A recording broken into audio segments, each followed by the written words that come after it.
ইংলিশে প্রশ্ন করতেন, বাংলায় বলতে চায় না। না না বাংলা বাংলা।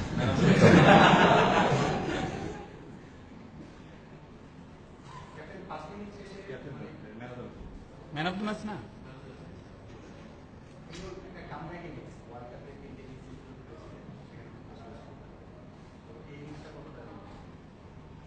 আমি মনে করি আমার জন্য প্রত্যেকটা ইনিংস ইম্পর্টেন্ট। আমি ওয়ার্ল্ড কাপে খারাপ খেলার পর আসলে খুব খারাপ লাগছিল যে এরকম সুযোগ যদি আবার কখনো পাই আমি মানে প্রুভ করার চেষ্টা করব। তো লাকিলি আমি আজকে চান্সটা পাইছি এবং সুযোগটা কাজে লাগাতে পারছি। এটা তো অবশ্যই থাকবে, সেঞ্চুরিটা আসলে আমি বাজে টাইমে আউট হয়েছি, ওই সময় টিমের জন্য প্রেশার ছিল, আমি ওইভাবে আমার খেলাটা ঠিক হয় নাই, আমি পরে চিন্তা করছি নেক্সট টাইম যদি এরকম অপরচুনিটি আসে অবশ্যই এটা 100 চলে যাবে। শিওর। আপনি এইমাত্র বললেন যে লাকিলি চান্সটা পেয়েছি, আপনি এই চান্সের পর পর আজকের ইনিংসটাও কি শুরুতে আপনার লাগছিল করতে, এটা আপনি মানে অবশ্যই আসলে দেখেন রান করতে গেলে আপনার লাক লাগবে, লাক ছাড়া আসলে রান করা ডিফিকাল্ট। প্রত্যেকটা ব্যাটসম্যানের ছোটখাটো কোনো লাক ফেভার করা লাগে।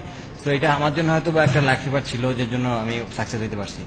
আজকের আজকের ইনিংসটার পর তারপরের ইনিংসটায় কি পরের ম্যাচটা চিন্তা থাকবে আমি নর্মালি যেভাবে ডোমেস্টিক বা অন্য ক্রিকেট খেলি ওইভাবে ফ্রিলি খেলা, আজকে একটু প্রেশার ছিল, এটা আমি নিজে জানি।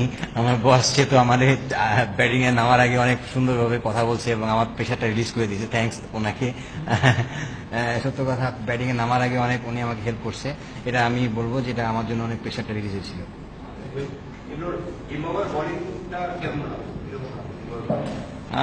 ওদের পেস অ্যাটাক আমি বলবো ওরা ফার্স্টে লাইন জেনটা মেনটেন করে বোলিং করে, ভালো জায়গায় বল করে। আমরা একটু জোড়াজুড়ি করলে হয়তো বা উইকেট দিয়ে আসতে সক্ষম হবো, কারণ আদারওয়াইজ বলবো যে ওরা ভালো জায়গায় বোলিং করে। যেটা বললেন যে ব্যাটিং এ নামার আগে মাস্টারকে আসলে ইন্সপায়ার কি বলতে একটু যদি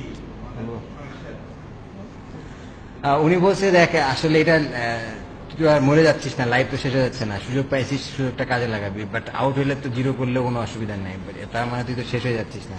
বাট তারপরে বলছে যে তুই যখন খারাপ খেলিস কি হয়, খারাপ খেলে তো আর টিম থেকে বাদ পড়িস। তো নর্মালি একটা চিন্তা করে একটা ম্যাচ খেলছি, তখন আমার কাছে একটু মানে প্রেশারটা রিলিজ হয়ে গেছে যে না আসলে একটা ম্যাচের মতো চিন্তা করে খেলবো।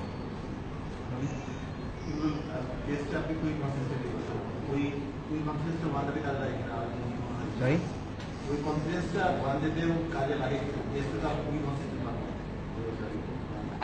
টেস্ট আসলে কন্টিনিউ খেলছি, যার জন্য টেস্টে পারফর্ম করতে পারছি, বাট চেষ্টা করবো যদি ওয়ান ডে এখন সুযোগ থাকে এরকম খেলতে পারি কন্টিনিউ, অবশ্যই এই সুযোগটা এইভাবে কাজে লাগানো। আজকে দেখলাম বেশ কিছু একটা শর্টটা